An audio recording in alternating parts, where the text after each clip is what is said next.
2 தேசிய விருதுகள், 4 பிலிம்பேர் விருதுகள், 2 தென்னிந்திய சர்வதேச விருதுகள் என்று சொல்லப்படும் சைமா விருதுகள், தமிழக அரசின் சிறந்த பாடலாசிரியருக்கான விருது என்று பல்வேறு விருதுகளை வாங்கி குவித்தவர் நா. முத்துக்குமார் அவர்கள் என்றாலும் அவர் பற்றி கூறக்கூடிய மிகச்சிறந்த விஷயம் என்பது இத்தனை விருதுகளையும் சாதனைகளையும் செய்த பிறகும் அவர் எப்போதும் போலவே அனைவரிடமும் அன்போடு நடந்து கொண்டார் என்பதுதான்.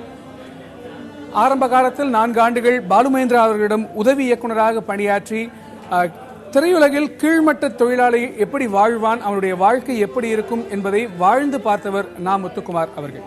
அதனால்தான் அவரால் திரையுலகை சார்ந்த அனைவரிடமும் நட்போடு பழக முடிந்தது. அனைவரும் அவரை மிகவும் விரும்பினார்கள் என்று சொல்லலாம். ஆரம்ப காலத்தில் அவர் பட்ட அடிகள், அவர் அனுபவித்த வறுமை அவரை கடைசி வரையில் ஒரு நல்ல மனிதனாக உருவாக்கியது என்பதுதான் அவர் பற்றி பேசக்கூடிய அனைவருமே திரும்ப சொல்லக்கூடிய விஷயம். இன்னும் ஒரு படி மேலே போய் தன்னுடைய இரங்கல் செய்தியில் இயக்குனர் அரசியல் தலைவர் சீமான் சொல்லியிருப்பார். சீமான் தான் அவருக்கு திரைப்படத்தில் முதல் வாய்ப்பை கொடுத்தது.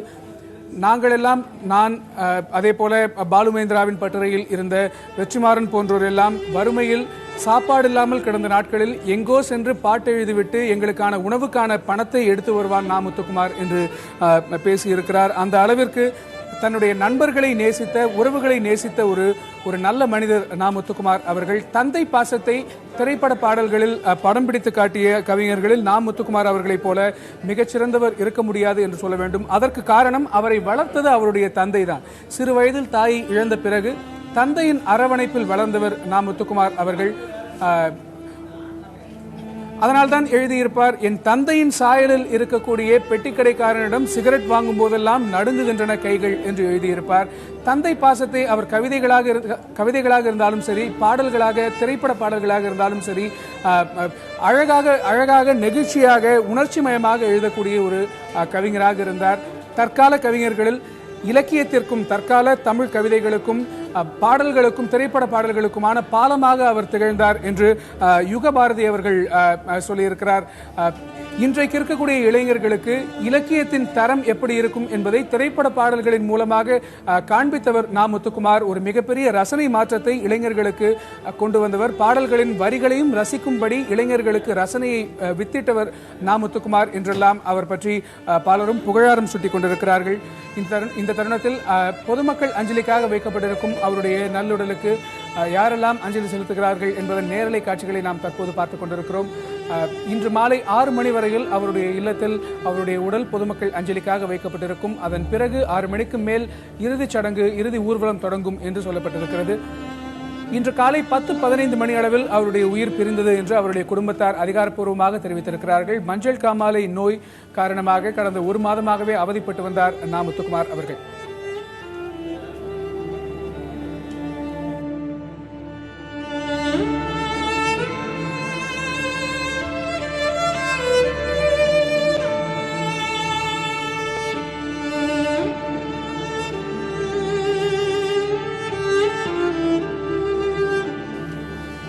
இன்று மாலை 6 மணி வரையில் அவருடைய உடல் அவருடைய இல்லத்தில் அஞ்சலிக்காக வைக்கப்பட்டிருக்கும். தற்போது பொதுமக்கள், அவருடைய ரசிகர்கள், திரையுலக பிரமுகர்கள், அவரோடு இணைந்து பணியாற்றிய இலக்கிய உலகைச் சேர்ந்தவர்கள் என்று பலரும் அவருக்கு அஞ்சலி செலுத்தி வருகிறார்கள். அதற்கு பிறகு செய்தியாளர்கள் மத்தியில் இரங்கல் செய்திகளையும் அவர்கள் தெரிவித்து வருகிறார்கள். அந்த வரிசையில் நடிகர் விவேக் என்ன சொல்லியிருக்கிறார் என்பதை பார்க்கலாம். ஒரு நல்ல படைப்பாளியாகவும், நல்ல இலக்கியவாதியாகவும், நல்ல தமிழ் திரைப்பட பாடலாசிரியராகவும், ஒரு இலக்கியதரமான கவிதைகளை சினிமா பாடல்களில் புகுத்துபவராகவும் இருந்த பெரிய நம்பிக்கை நட்சத்திரமாக இருந்தார். 2 முறை தேசிய விருதுகள் வாங்குகிற அளவுக்கு தன்னுடைய தகைமையை அவர் உயர்த்தி கொண்டிருந்தார். நல்ல நண்பரும் கூட, பழகுவதற்கு இனியவர். இவ்வளவு சின்ன வயசில் இப்படி திடீர்னு இப்படி ஒரு முடிவை சந்திப்பார்னு நினைக்கவே இல்லை. இது பேர் அதிர்ச்சி தான்.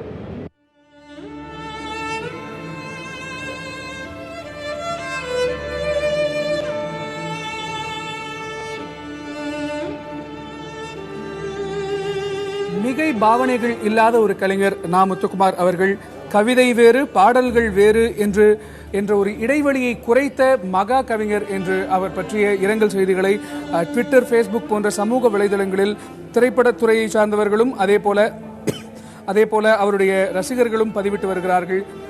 மிக முக்கியமானதாக பார்க்க போனால் அவருடைய மரணம் என்பது கலைஞர்கள், திரைப்பட கலைஞர்கள், பாடலாசிரியர்கள், எழுத்தாளர்கள் போன்ற கலையுலகை சார்ந்தவர்கள் உடல் நலத்தை எந்த அளவிற்கு பேணுகிறார்கள் என்கிற ஒரு மிக முக்கியமான ஒரு விஷயத்தை அடிக்கோடிட்டு காட்டுகிறது என்பதுதான் அனைவருடைய கலையுலகை சார்ந்தவர்களின் கருத்தாக இருக்கிறது.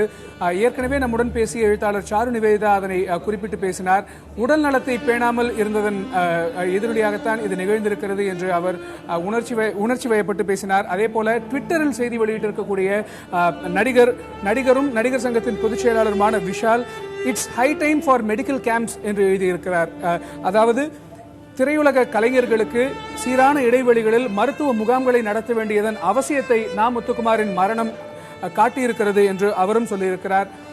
திரைப்பட பிரமுகர்களைப் போலவே அரசியல் கட்சி தலைவர்கள் பலரும் தொடர்ந்து நா. முத்துக்குமார் அவர்களின் உடலுக்கு அஞ்சலி செலுத்திய வண்ணம் இருக்கிறார்கள். ஆரம்ப காலத்தில் பாலு மகேந்திரா அவர்களின் உதவி இயக்குநராக 4 ஆண்டுகள் பணியாற்றியவர் முத்துக்குமார் அவர்கள் இயக்குநராக வர வேண்டும் என்கிற ஒரு கனவோடு திரைப்படத்துறையில் கால் வைத்தவர். திரைப்பட பாடல்கள் குறித்த ஒரு ஆராய்ச்சியை மேற்கொண்டு முனைவர் பட்டம் பெற்ற பிறகுதான் அவர் திரைப்படத்துறையில் பாடலாசிரியராக அடியெடுத்து வைத்தார். இப்படி அவர் குறித்த பல்வேறு நினைவுகளை நாம் தொடர்ந்து பார்த்துக் கொண்டே இருக்கிறோம். தற்போது நேரலையில் அவருடைய உடல் வைக்கப்பட்டிருப்பதையும் பொதுமக்கள் அஞ்சலி செலுத்தும் நேரலை காட்சிகளையும் பார்த்துக் கொண்டிருக்கிறோம்.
நா. முத்துக்குமார் அவர்களுக்கு பல்வேறு அரசியல் கட்சி தலைவர்களும் திமுக தலைவர் கருணாநிதி, பாரதிய ஜனதாவின் தமிழிசை சவுந்தரராஜன், பொன் ராதாகிருஷ்ணன், ஜி. ராமகிருஷ்ணன் போன்ற பல்வேறு அரசியல் கட்சி தலைவர்களும் இரங்கல் செய்தி தெரிவித்த வண்ணம் இருக்கிறார்கள்.